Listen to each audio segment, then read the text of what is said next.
어느 날 이사야 선지자가 이렇게 외칩니다. 내 이름으로 불려지는 모든 자 곧 내가 내 영광을 위하여 창조한 자를 오게 하라. 그를 내가 지었고 그를 내가 만들었느니라.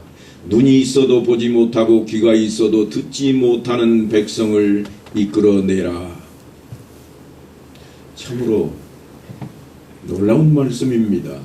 하나님께서 세상을 창조하실 때에는, 하나님께서 계획하시고 이 세상을 만드실 때에는 틀림없이 기뻐하시고 만족하셨던 그 땅이요 그곳에 머무는 사람들인데, 어느 날 갑자기 하나님께서 말씀하시기를 내가 그들을 만들었는데 그들이 듣지도 못하고 알지도 못하는 백성이 되어버렸노라고 선지자를 통해서 그렇게 말씀을 전하고 있습니다. 우리는 요리문답을 통해서 사람이 제일 되는 목적이 무엇인가 하고 묻고, 하나님을 영화롭게 하는 것과 영원토록 그를 즐거워하는 것이라고 대답하는 것을 배워왔습니다. 그런데 그렇게 배워왔는데도 불구하고 우리들의 하는 꼴을 보니 힘이 부족합니다.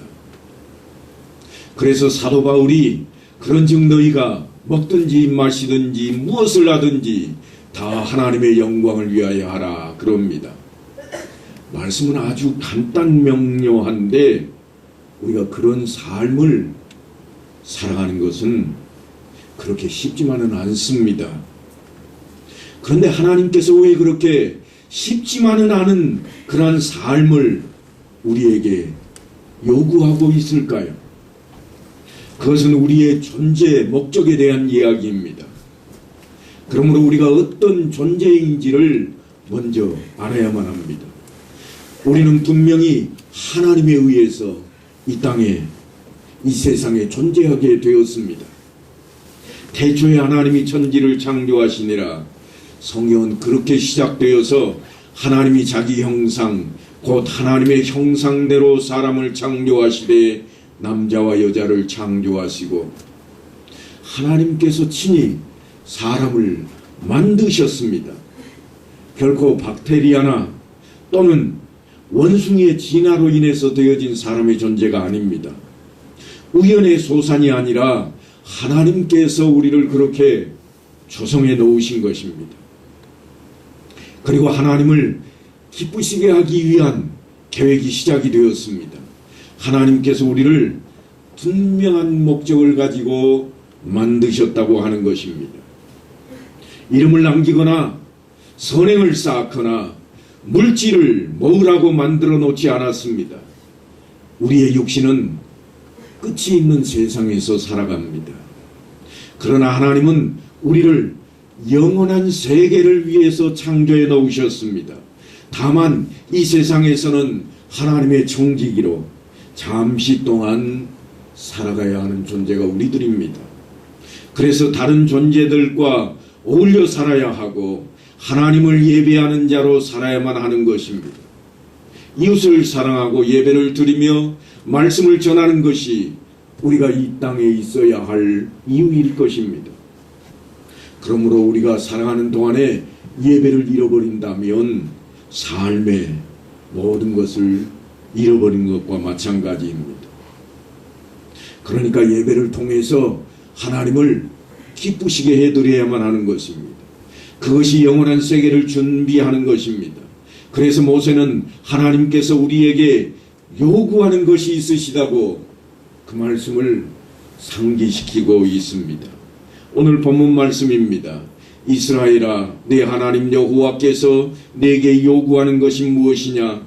곧 내 하나님 여호와를 경외하여 그의 모든 도를 행하고 그를 사랑하며 마음을 다하고 뜻을 다하여 내 하나님 여호와를 섬기고 내가 오늘 내 행복을 위하여 내게 명하는 여호와의 명령과 규례를 지킬 것이 아니냐. 우리가 해야 할 일은 분명히 예수님과 함께하는 그런 삶입니다. 예수님과 함께 한 걸음 더 나가는 것입니다. 조금 더 참고 조금 더 선한 일에 열중하고 조금 더 열심히 하나님의 자녀다운 모습을 갖추어 나가는 것이 우리들의 삶이 되어야 할 것입니다. 그것이 하나님께서 함께 하시는 훈련입니다. 좀 고상하게 표현하자면 하나님과의 동행이라 그렇게 말씀드릴 수 있습니다. 이 동행의 훈련을 주님께서는 하나의 계명과 하나의 명령으로 아주 간단하게 요약을 하고 설명을 해 주셨습니다. 그 속에 모든 것이 포함이 되어 있습니다. 하나의 계명이라고 하는 것은 흔히 우리가 율법과 대강령이라고 이야기하는 예수께서 이르시되 내 마음을 다하고 목숨을 다하고 뜻을 다하여 주 너의 하나님을 사랑하라 하셨으니 이것이 크고 첫째 되는 계명이요 둘째도 그와 같으니 내 이웃을 내 자신같이 사랑하라 하셨으니 이 두 계명이 온 율법과 선지자의 강령이니라. 그러니까 이 계명 안에 모든 것이 다 포함이 되어 있습니다. 그것이 무엇인가 하고 보았더니 그것은 다름 아닌 오직 사랑이었습니다. 한 마음으로 하나님을 사랑하고 또한 이웃을 사랑하는 일입니다. 그 사랑을 예배를 통해서 우리는 배우고 훈련하는 것입니다. 그렇게 훈련되어지는 과정 속에 우리가 섬기는 것이 이웃을 사랑하는 자리로 나아가는 첩경이 될 것입니다. 이 세상 사는 동안 우리는 그 일을 감당해야 됩니다. 그리고 또 하나의 명령이 우리 뒤를 따르고 있는데 그것이 무엇인가 하면 예수님의 유언의 말씀입니다. 흔히 지상명령이라 그렇게 표현들을 합니다. 그러므로 너희는 가서 모든 민족을 제자로 삼아 아버지와 아들과 성령의 이름으로 세례를 베풀고 내가 너희에게 분부한 모든 것을 가르쳐 지키게 하라. 볼지어다 내가 세상 끝날까지 너희와 항상 함께 있으리라 하시니라. 그런데 우리 자신을 보면 정말 부족해 보입니다. 무언가 열심을 다하고 있는데 온전하지 못합니다. 그래서 막상 뭔가를 가르치려고 들면 무엇을 해야 할지 아무것도 생각나는 게 없어져 버립니다. 분명히 주님께서는 우리에게 너희에게 분부한 모든 것을 가르쳐 지키게 하라. 그래서 아멘 하고 뒤돌아섰는데 무엇을 가르칠까? 내놓을 게 없습니다. 하나님께서 그런 우리를 향해 약속을 하고 나서시는데 나 여호와가 의로 너를 불렀은즉 내가 네 손을 잡아 너를 보호하며 너를 세워 백성의 언약과 이방의 빛이 되게 하리라 그러십니다. 하나님의 이 약속을 믿고 예수님의 일을 닮아가려고 우리가 집중한다면 분명히 우리는 어떤 고난도 어떤 환난도 이겨낼 수 있는 힘이 생기게 될 것입니다. 그 힘이 어디로부터 오는가 하면 너희는 세상의 빛이라. 거기로부터 오는 겁니다. 정말 가르칠 게 없을 것 같은데 우리는 시도 때도 없이 설교를 들을 때마다 아멘을 남발해 왔습니다. 분명히 우리는 말씀을 듣는 순간 아멘 하고 화답을 했지만 우리 가슴 속에 남아있는 것이 없음이 문제입니다. 그래서 성경은 마음판에 새기라 그렇게 말씀합니다. 우리의 마음판에 새겨야 됩니다. 그래서 그저 툭 치기만 하면 그 말씀이 생각나야 됩니다. 전도폭발 훈련을 받아보신 분은 잘 아시겠습니다만 그저 지나가다가 누가 어깨만 툭 하고 스쳐도 입에서 이런 말이 튀어나와야 됩니다. 오늘 밤이 과연 무엇일까요? 궁금하신 분은 전도폭발 훈련 받으신 분을 향해서 꼭 물어보시기를 바랍니다. 과연 오늘 밤이 무엇일까? 이제 그와 같은 우리를 향해서 하나님께서는 내 이름으로 불려지는 모든 자 곧 내가 내 영광을 위하여 창조한 자를 오게 하라. 그를 내가 지었고 그를 내가 만들었느니라. 시편에 그렇게 찬양하는 소리가 있습니다. 하나님께서 우리를 왜 지으셨는가? 하나님의 영광을 드러내기 위하여 지으셨도다. 그런 말씀입니다. 그리고 하나님께서 한 번 더 강조하게 하시는데, 이 백성은 내가 나를 위하여 지었나니 나를 찬송하게 하려 함이니라. 하나님을 찬양하게 만들기 위해서 선택하고 만나주시는 그런 백성들이라는 겁니다. 하나님을 찬송하는 것이 인간 창조의 목적이라고 분명하게 성경은 증거를 하고 있습니다. 우리는 하나님을 찬송하기 위해 만들어진 존재입니다. 만드신 분이 그렇게 만들었습니다. 아이들이 조금 성장하면 찰흙이나 혹은 그 비슷한 것 가지고 놀기 시작합니다. 그때 가만히 옆에서 보면은요, 손으로 주물럭주물럭해서 뭔가를 만듭니다. 만드는데 만들다가 집어 던지는 게 예사가 아닙니다. 왜 그럴까요? 만들고 싶은 대로 안 만들어지니까 그러는 겁니다. 마음에 안 드니까 그러는 거예요. 하나님께서 우리를 만드실 때에 무엇을 위해 만들고 있는가 하면 하나님을 찬양하게, 하나님께 영광을 돌리게 하기 위해서 만들고 있는데, 만드는 대로 우리가 보여지지 않을 때 우리는 내침을 당하기도 하고 던져지기도 하게 된다고 하는 것입니다. 그러므로 피조물은 마땅히 그를 지으신 이의 필요를 충족해야만 하는 것입니다. 따라서 우리는 마땅히 하나님을 찬송할 의무가 있습니다. 그런데 하나님을 찬송한다고 하는 것은 단순히 하나님을 찬양하는 노래나 부르는 그런 것을 말하지 않습니다.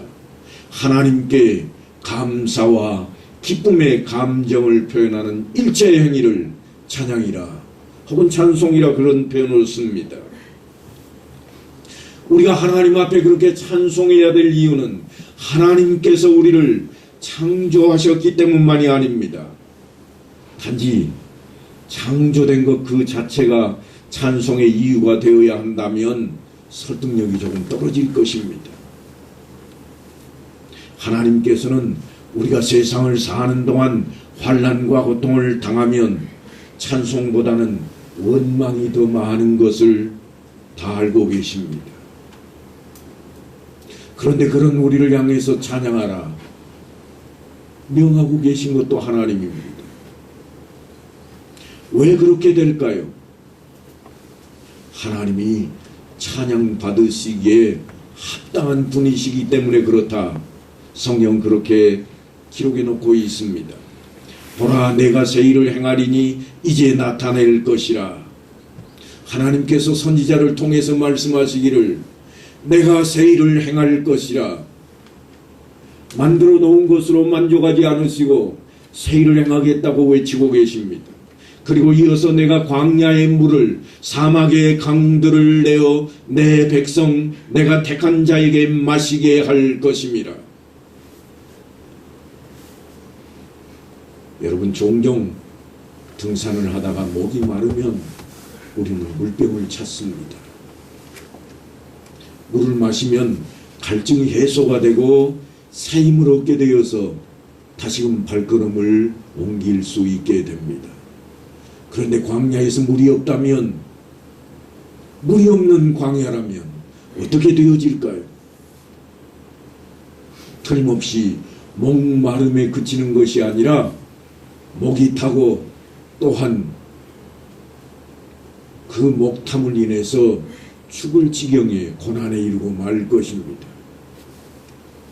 그런 곳에 하나님께서는 물을 내시되 사막의 강들을 허락하시겠다고 축복하고 있습니다. 그러니까 하나님이 자기 백성에게 베푸신 은혜를 강조하고 있는 대목입니다. 은혜를 받았다면 하나님을 찬양하는 것이 마땅하지 않는가? 바로 그 말씀입니다. 하나님의 은혜가 우리 앞에 있으니 하나님을 찬양하는 것이 마땅하다. 우리를 택하시고 구원하시고 하나님 나라를 유업으로 주신 분이 아니시더냐. 그래서 우리는 찬양할 것이 마땅하다고 시편 기자는 외치고 있는 것입니다. 하나님의 은혜입니다. 독생자이신 아들 예수님까지도 우리를 위해 내주실 만큼 우리를 사랑하셨습니다.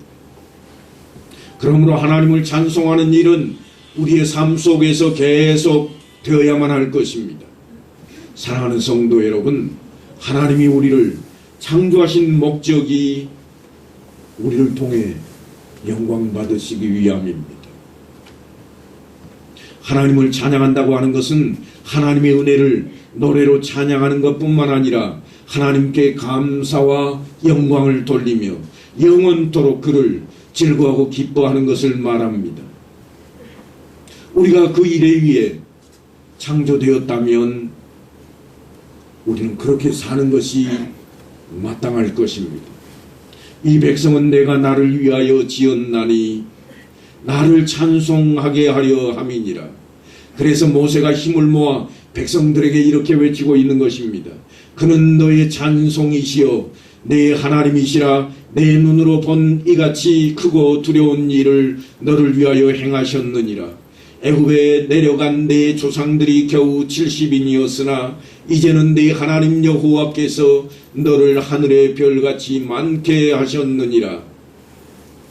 애굽에 내려갈 때에 야곱은 70명이 내려갔습니다. 그런데 하나님께서는 그 애굽 땅에서 그들을 번성하게 하셔서 바닷가의 모래처럼 하늘의 별처럼 어마어마하게 번성의 복을 허락하셨습니다. 그래서 그들은 이제 싸울 만한 군인만 60만 대군이요, 전체를 합한다면 적어도 200만이 넘는 놀라운 거대한 민족으로 등장하게 된 것입니다. 그 말씀은 여호와께서 오직 내 조상들을 기뻐하시고 그들을 사랑하사 그들의 후손인 너희를 만민 중에서 택하셨음이 오늘과 같으니라 하는 그 말씀의 연장선에 있는 것입니다. 그리고 그 백성을 향해서 하나님께서 내가 내 언약을 나와 너 사이에 두어 너를 크게 번성하리라, 흔히 말하는 아브라함의 언약으로 우리 앞에 처음 언약 백성을 삼으셨습니다.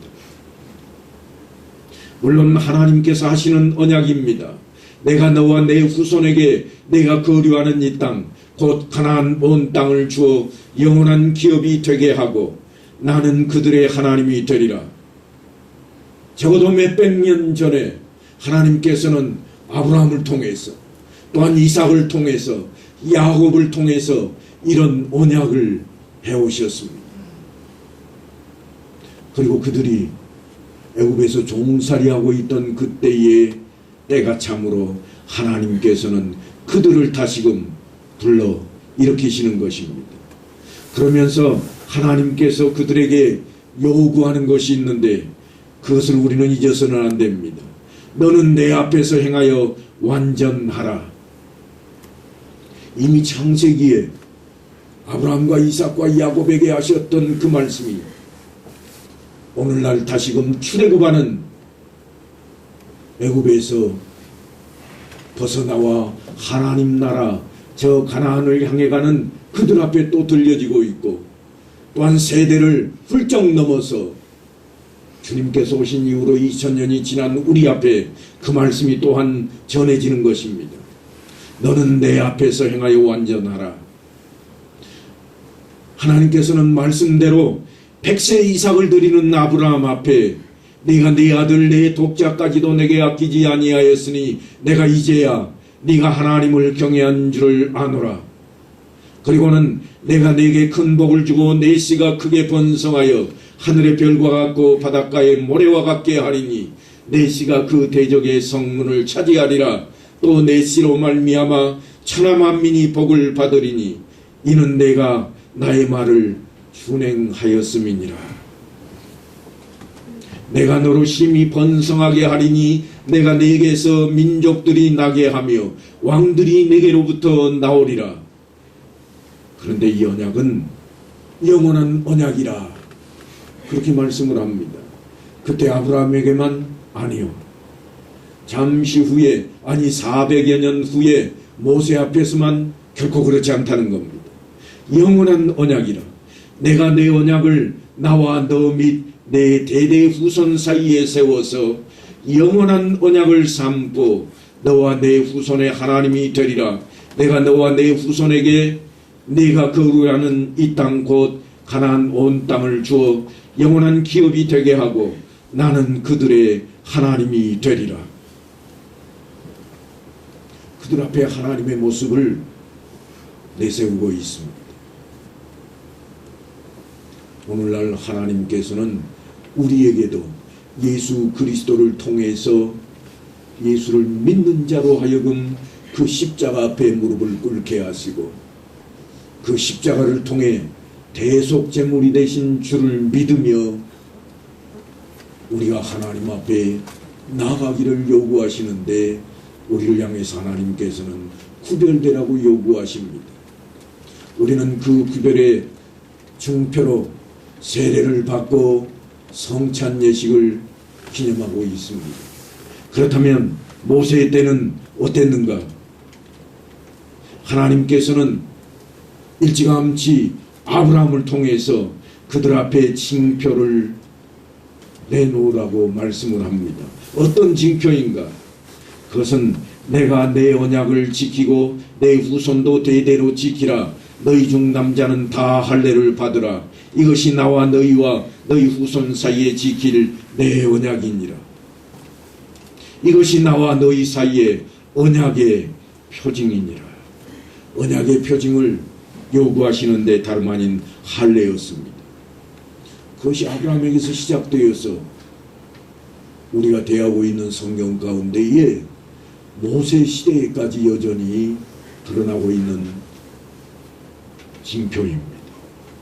그날의 아브라함과 그의 아들 이스마엘이 할례를 받았고 그때가 언제쯤인가 하면 아브라함이 하나님이 자기에게 말씀하신 대로 이날에 그 아들 이스마엘과 집에서 태어난 모든 자와 돈으로 산 모든 자 곧 아브라함의 집사람 중 모든 남자를 데려다가 그 포피를 베었으니 아브라함이 그의 포피를 벤 때는 99세였고 그의 아들 이스마엘이 그의 포피를 벤 때는 13세였더라. 아직 이삭이 태어나기 전입니다. 그런데 놀랍게도 이 말씀 중에 보면 아브라함과 그의 아들만 일을 행하는 것이 아닙니다. 그와 함께하는 모든 자들, 이방인들까지도 함께하고 있습니다. 함께하는 자들은 모두가 다 행하고 있다고 하는 것입니다. 얼핏 생각하면 하나님을 믿는 족속은 유대인뿐인 것 같으나 성경은 유대인만이 아니라 그들과 함께하는 모든 사람들을 거명하고 있습니다. 출애굽 때에도 마찬가지입니다.